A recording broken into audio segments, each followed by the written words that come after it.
Hello, my friends. Welcome back to our Stories by Request.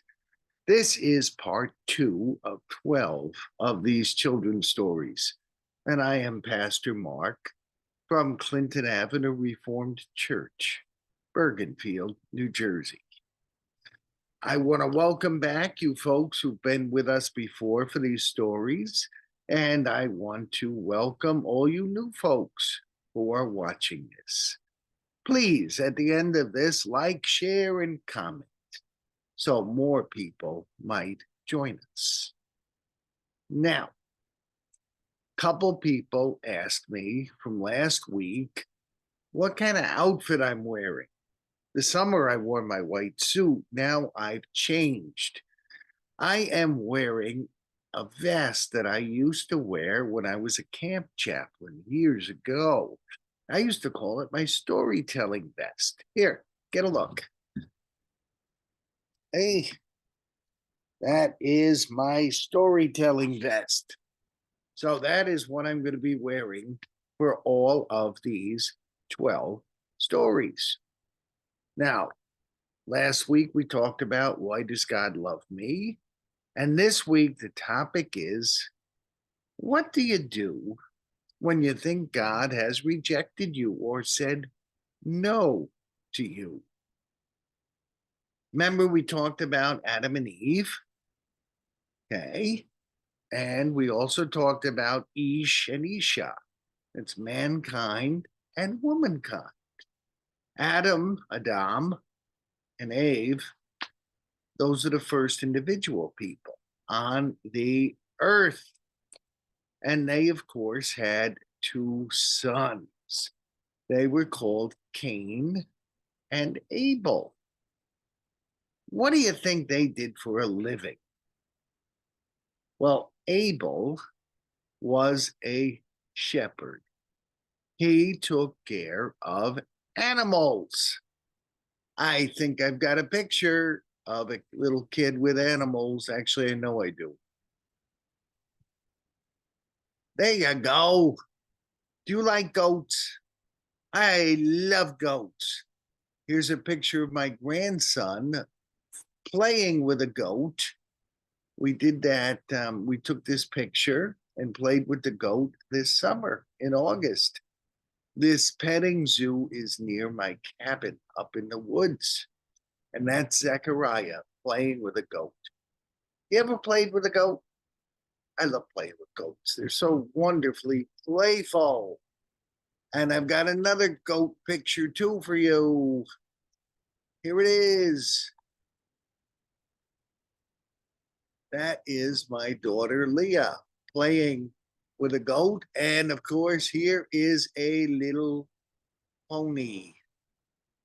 Now, Abel, his occupation was taking care of animals.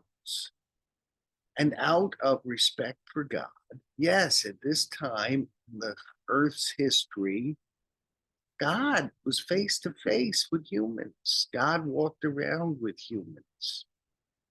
And so Abel brought animals as a gift to God, a sign of respect. And God said, how wonderful. I love this gift, Abel. You are fabulous for bringing these to me. But Abel, of course, had a brother named Cain. What do you think Cain did for a living? Have any idea? Well, Cain was a farmer. Now, I've got to give a shout out for this picture. This picture I got from Unsplash and a lady named Catherine Volkovsky. I don't know where she's from. Catherine Volkovsky did this picture of corn. Now, Cain was a farmer, and he brought an offering to God as well. He brought an offering of some of the crops that he grew. Now, here's the tough part of the story. God said that the offering of crops was not acceptable. Now remember, he had said to Abel, the shepherd, wow, I like your offering of animals. But he said to Cain, I do not like your offering of crops. Does that seem a little harsh to you? Yeah, it does to me also. I really don't understand that.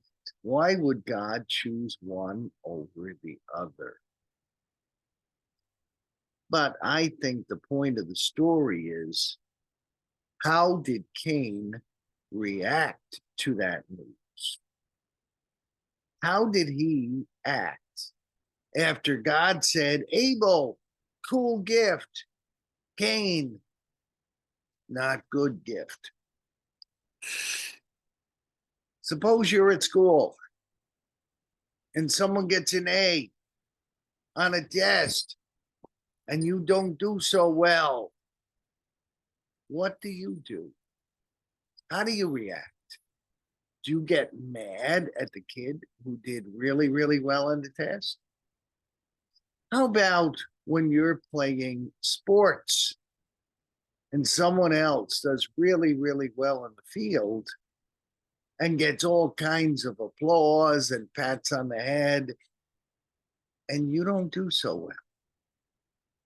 How do you react? That's really the question in life. When life doesn't go our way, when we're feeling rejected, how do we act?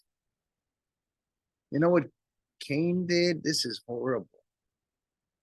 Cain got very, very angry. And God said to him, be careful, careful.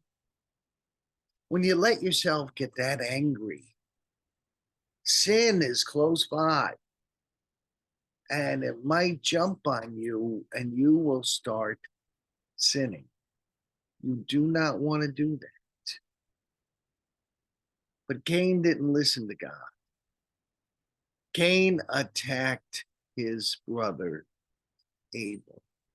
Isn't that horrible? Attacking your own brother? That's really kind of sick. So what's a better thing to do? If we don't do as well on a test, we're not doing as well on the sports field. If we feel God is not accepting our friendship or our gifts, what do? We don't get mad at another person. We can simply ask a question. If God said to Cain, your gift is not acceptable, all Cain had to do was say, oh, I'm sorry, God. Tell me what I have to do to bring an acceptable gift to you. If you don't do well on a test at school, rather than get mad at the kid who does really well, all you have to do is ask the teacher, teacher, I want to do better. What do I have to do to get a better grade? If you're on the sports field and everyone's patting another kid on the head for doing great and you're not doing so great, what do? Get mad or say to the coach, Coach, what do I need to do to improve what I am doing? What do I need to do to be better? See, if we think that God isn't giving us great blessings, if we think God isn't giving us good gifts, should we get mad at someone else? Or say, God, how do I improve?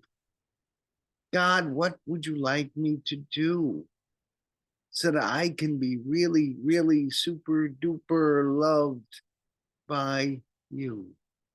Please, God, tell me. I promise I'll listen. I promise I won't get mad. And I promise that I'll change what I am doing.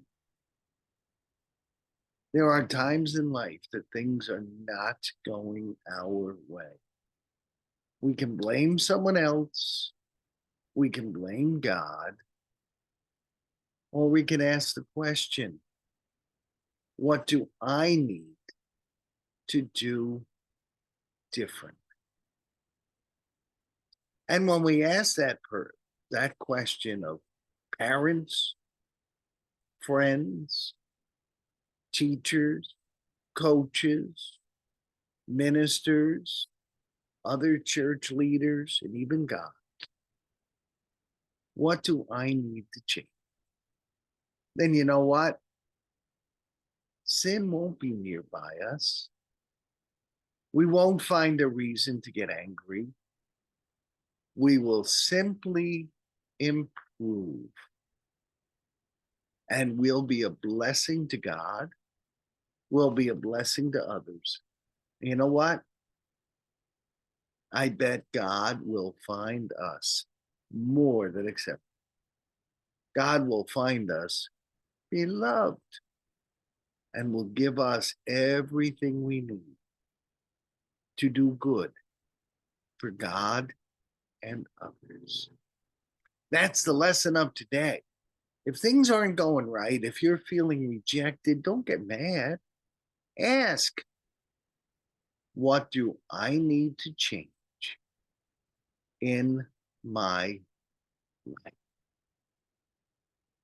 This is Pastor Mark, thanking you for joining me for this video, asking you to like, share, and comment wherever you see this, be it on YouTube or on Facebook. And I want to leave you one more time with that cute little picture of the goat, because I really like that cute little picture of the goat. Now, where did my goat picture go? I lost my goat picture. That's not good. How can I lose my goat picture? That's a cute picture. And I like the pony too. Here, we'll get to the goat picture. There's one goat picture. There we go. The goat, the pony, and my daughter. Thank you for watching. And I pray that God blesses you richly this week and every week to come. This is Pastor Mark of Clinton Avenue Reformed Church. God bless you all.